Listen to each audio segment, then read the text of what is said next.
What's going on, everybody? This is Avik from Gaming Ahead. I'm here to review the Saboteur.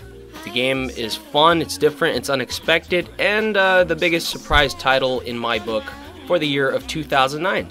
The Saboteur's style is very unique. Its setting is in France during the time of World War II. The graphics in the game aren't like mind-blowing, but they are really nice, at least to me, and I love the visual details in the game. I love also how you can signify the Nazis really easily and civilians, etc. with just simple color palettes.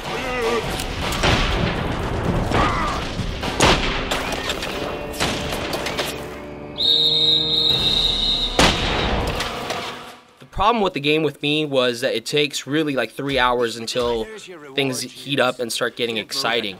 From that moment on, you start realizing the perks that are in the game, everything that you can expand from your explosive powers to how many grenades and dynamites you can carry at one time, then all these like giant explosives that you have remote controls to blow up. You could start doing some massive destruction throughout the towns, and that's all side stuff that you do to collect contraband. Contraband is kind of like your treasure, your money. It's what you collect to try to get more ammo, to try to get better vehicles, to try to get newer guns, to try to get upgrades. You always wonder how much more they're gonna, push the game and the story, and it just keeps going like a blockbuster movie. It's very fun, very fast-paced. It's very reminiscent of how the progression level of Grand Theft Auto 4 was, which is pretty, obviously everybody enjoyed that game, so you can enjoy this game. It's not trying to be realistic. It's trying to be its own, again, unique type of game, which is fun. You could play stealthy. You could go balls out and just demolish people by shooting them. Now the missions of the game are so fun to play. They just keep the essence of the story in mind. So it's usually you saving somebody or you helping a group of people out. Innocent people, civilians, and then these guys start getting your back. You start getting areas where you could actually go to, and these guys will actually shield you from the enemy, giving you the time to go in their little base, get some ammo, rack up on grenades, and get ready to try to take out massive amounts of enemies. Once you take care of those, that's another way to try to decrease the alarm. There's multiple ways to decrease the alarm, which is probably what you're going to be doing most of the game, just to try to get away or try to complete a mission, or return back to the map to see where your next mission is. The guy in the game, his name is Sean. He's actually he fixes cars for a living. He's a mechanic, and he loves racing. And there's this whole story with him. And in the beginning of the game, you actually have this really awesome race, and you win. And as soon as you pass in front of that last one guy who happens to actually be the boss and the last boss in the game, he actually takes out a little pistol and shoots your tire out, causing you to lose last second. And from that point on, Sean seeks out revenge, and it gets really ugly.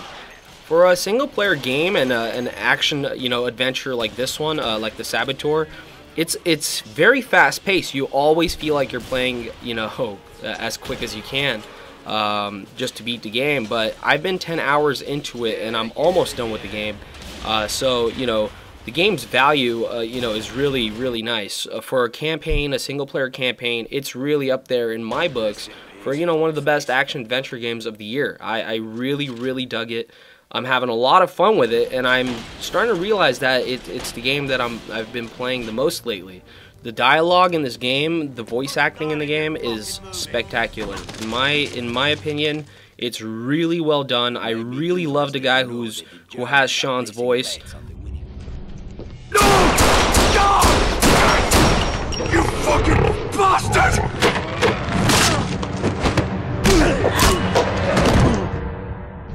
Looking ahead, this game came out exactly when it needed to come out. It wasn't rushed, it wasn't delayed, and if it wasn't for long.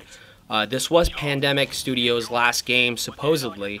I have a feeling they're going to come back with more titles. I wouldn't be surprised, because Mercenaries 2, as fun as that game was, it just wasn't a great game, a solid game at all. However, the Saboteur, you guys took it to the next level, and I'm really proud to say that I'm happy that that was the last game you guys went out with a bang with. And good luck if you guys ever come back. You know, we'll be waiting to see what type of game you guys are going to try to unveil next. So that's it, guys. I highly recommend the Saboteur, especially for the holidays. It's a fun game. If you get into it, which takes a little bit of time, you will love the system. You'll realize that you have so many things you could do and just have fun playing it for a long time.